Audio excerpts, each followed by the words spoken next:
Hello everyone, welcome to my channel where we talk about the things we love like gaming, shows, and anime. Today's facts video will be on Resident Evil DS, which the DS actually doesn't mean dual screen like most titles on DS. DS here stands for deadly shit, cause this game ain't fucking around. Okay, DS actually stands for deadly silence. So anyways, today's video is based on the Resident Evil port on the Nintendo DS, and trust me, there are some cool facts specifically for this game, so sit back, grab some popcorn, and enjoy the video. Let's begin.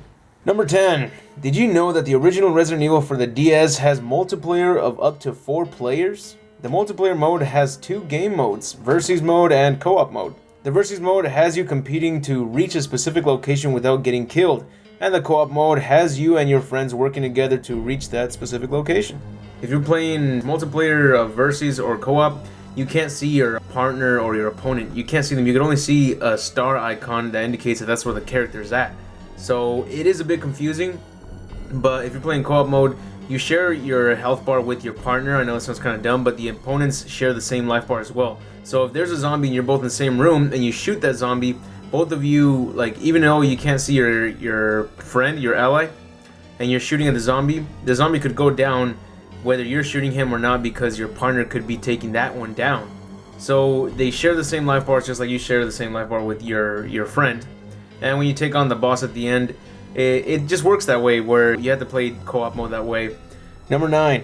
If you complete the game, you'll unlock the mini-game called Master of Knifing. Here you get to play as either Chris or Jill to try to beat each level to unlock extra multiplayer characters from the Bravo team and Alpha team.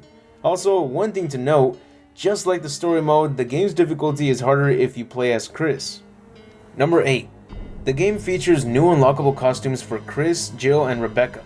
Chris has a classic ninja outfit, and his knife stance even changes. Jill has some sexy, illegal looking cop outfits to make sure to keep the player entertained by any means necessary. Oh, and Rebecca is dressed up like a cheerleader. Yeah, that's hot and all, but uncomparable to Jill's. Number 7.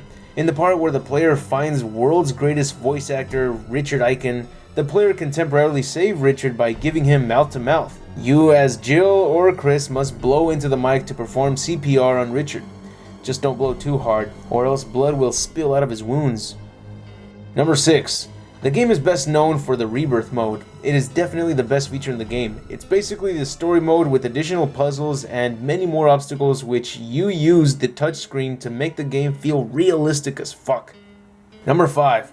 This is the only classic Resident Evil game to give us every addition we loved that was added from some of the sequels, like the 360 turn from Resident Evil 3 and the quick knife access from Resident Evil 4, which does not use up a slot. Number 4. This is the only classic Resident Evil game that allows you to play as every member of the Bravo team. They are unlockable by completing the game with different modes and characters. Number 3. The Bravo team member known as Forrest Speyer is shown to have a lot of injuries, and everything leads to him being pecked to death by crows. Now, for those of you who might not have known enough about Forrest, he was Chris Redfield's rival, and they would usually compete in target practice. He was also a skilled sniper, so this would mean he's got to be as good as Chris, right?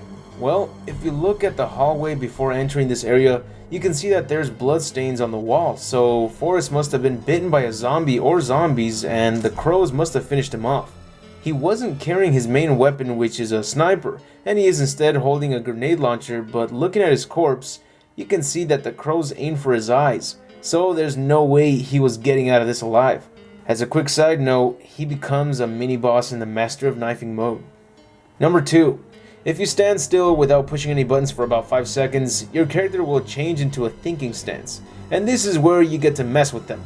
If you tap on Chris's hair, he'll fix his hair as if you messed up his do. But as for Jill, tap her butt or boobs and she'll react to it. Like in a hentai, she wouldn't freak out or anything. Remember, this is terrible acting at its finest, otherwise she would probably shoot the screen to take your perverted ass down. Number 1. The game was originally going to have a touch feature where if the player popped the zombie's head, the blood would splat all over the screen, and the player would then be able to wipe the blood off the screen with their fingers. But for some reason, when the game came out, the blood feature was not included in the game. That sucks, because Mortal Kombat for the Vita had a feature where blood would spill all over the screen and the player would have to wipe the blood off using the touchscreen, and that was awesome. Well, that's it for the video. If you enjoyed it, please leave a like, share, and subscribe if you haven't. This game was my main reason to buy Nintendo DS. I remember I chose to buy a PSP first because of the amazing graphics I had at the time for portable gaming, and the early games that came out with the PSP were just average titles like sports games or racing games. Nothing for my kind of taste. Then Resident Evil DS came out, so I saved up, bought a Nintendo DS Lite with the Resident Evil DS game, and man, was that worth it. Let me know if you bought the game and what was your first experience like. As for now, I'll see you all tomorrow, and remember to have an awesome day.